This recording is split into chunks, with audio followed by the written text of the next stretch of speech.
Basically people broke in through the fence and then just stormed into the camp and started shooting. At about 7:30 o'clock this morning, a vigorous attack was launched by the British Army. The front extends over some 20 miles north of the Somme. The assault was preceded by a terrific bombardment lasting about an hour and a half.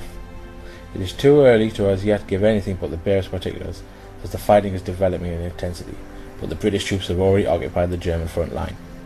Many prisoners have already fallen into our hands, and as far as can be ascertained, our casualties have not been heavy. The next morning, July 2nd, we gunners surveyed the dreadful scene in front of us. It became clear that Germans always had a commanding view of no man's land. The British attack had been brutally repulsed. Hundreds of dead were strung out like wreckage washed up to a high water mark. Quite as many died on the enemy wire as on the ground, like fish caught in the net. They hung there in grotesque postures. Some looked as if they were praying. They had died on their knees and the wire had prevented their fall. Machine gun fire had done its terrible work. I joined because my family were. My father was in the Second World War. Grandfather was in the Second World War, First World War, World War, and I'd been brought up on stories of their dead and do's, if you like. I just wanted to emulate my parents, my father and my grandfather, who I was very fond of. I was in the Royal Signals and I was trained as a radio operator. And then I moved to telegraph, which involved Morse code. And then I moved into what was called a technical service of a cipher up. I could listen to Morse and type it straight out into English for people like officers who weren't signals or weren't operators and needed that information very quickly. I am a guided multiple launch rocket system operator. I joined the army because I was just doing nothing. I was just like wasting away. A lot of my friends were getting into trouble. My best friend had just been sent to prison. Another friend had been sent to prison as well, and I felt as if I was going that direction. And I didn't have a trade, and I missed out on getting an apprenticeship. So I wanted to get a trade, and I needed to get away as well. You do something called a BARB test when you go in. So you do like a touch, screen test, and it checks how clever you are, depending on what qualifications you've got. From like GCSEs, depending on what you can get. So you've got to have a certain level of fitness as well. You've got to pass like the fitness test, depending on what kind of thing you want to get into. My job was I was a radio systems operator. So the regiment I was in was the corps was called the Royal Corps Signals. So doing telecommunications. So my job was a radio systems operator. The radios were used by staff officers, and I'd have to set up like an antenna. So they could use the radio for to communicate back to headquarters and let them know what's going on. And basically that was my role. Grandfather was in the Second World War, First World War, World War. At 2 years of national service, you were given 2 years in the army, which followed on from the Second World War, went from 1948 to 1960. You had no choice, you had to do it when you were 18. And it was just a matter of building up the army just so in case anything happened for the future. Because obviously the soldiers from the Second World War had all left and gone home, you see. It was just to build to keep the army up to scratch more or less. Left school at 15 and then I joined up when I was 16. I am a guided multiple launch rocket system operator, which is a very posh way to say I fire rockets and blow stuff up. But in peacetime, I'm a physical training instructor in the British Army PTI, so I'm actually teaching soldiers how to be fit. Yeah, you go away, you do 12 weeks basic training. Everyone goes through that. It doesn't matter what you're going to do. Fly Apaches, drive tanks, be a rifleman, even military police, anything. Right? Yeah, your phase 1 training, 12 weeks. That teaches you how to be a soldier. March, shoot, maintain your kit. Then you go on to do your phase 2, and that teaches you a job in the army. Use a SA-82 assault rifle, a lightweight air-cooled gas-up with magazine fed shoulder weapon that fires a 5.56mm bulb projectile, muzzle velocity around 20 feet per second. It's a really good weapon. I went to Iraq first. That was a 6-month tour, and basically a tour is when your unit, so the unit that you're in, you're representing the place where you go to work every day. They basically get on a plane, take all of their kit, all of their equipment, and they go to another country that's classed as a tour. Even if it's not a fighting tour, like when I went to Canada, that was still classed as a tour technically because we were there training. But yeah, so I went to Iraq, helped basically in the workshops. That's when I was more involved in mechanics. So that was just repairing the vehicles ready so that they could go back out again. And then I came back a few years later. I then did a tour of Afghanistan. That was again quite similar.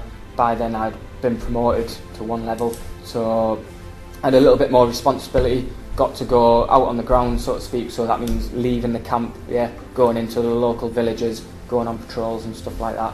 So that was good insight to see how other people live.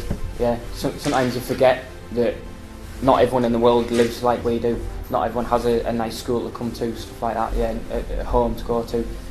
These lot just live in mud huts with no windows, and the only property that they own is probably a cow or a sheep, and that's it. That is their livelihood. So it was quite good to go out and see how other people live.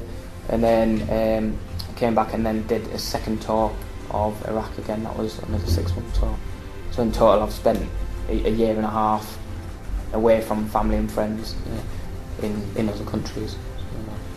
One of the most daunting situations, we were in a vehicle patrol basically, and we were going through a village, and the village didn't like the army being there, and they were all out in the streets, and there was hundreds of people, and we were in the vehicles basically just crawling forward because we couldn't obviously get any speed up because all the people were in front. Over a few minutes period, the vehicle in front of us got further and further away, and we were the last vehicle, and then we lost sight of the vehicle in front, and all we could see was just these hundreds of people around us that obviously didn't like us. We were chucking stones and stuff, and we had to get out of the vehicle and just try and gently push the mob back enough for obviously the vehicle to carry on driving and catch up. We were on the radio to the other vehicle saying, look, we've lost you, you just have to stay there so that we can obviously catch up again. But if we didn't have that radio, then it could have obviously got a lot worse, and it put our training into practice, because if we had just got out of that vehicle and just started shooting everyone, then a mass riot would have kicked off, and no doubt they would probably start shooting at us, and then it puts the British Army in a bad light. So we had to kind of gently but forcefully at the same time keep the crowd back to get that vehicle forward. That was quite a scary thing. I joined up when I was 16. I was 22 when I joined. Basically people broke in through the fence and then just stormed into the camp and started shooting.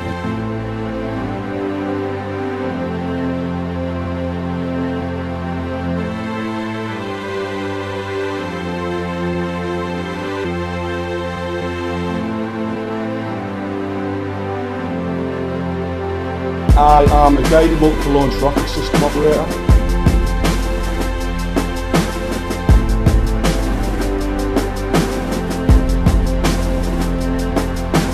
Grandfather was in the Second World War, First World War, BARB War.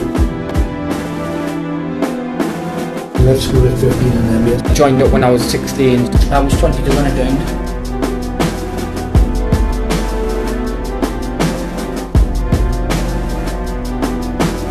I am a guided multiple launch rocket system operator.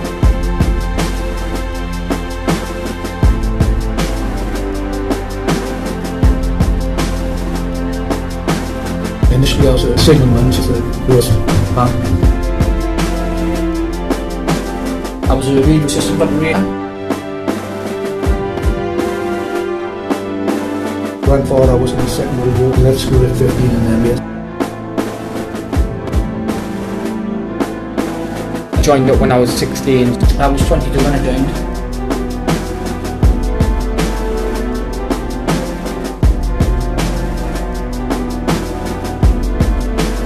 I'm a local lad.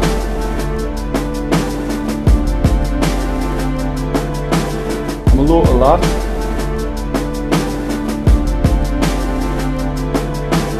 I am a guided multiple launch rocket system operator.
Basically, people broke in through the fence and then just stormed into the camp and stuff.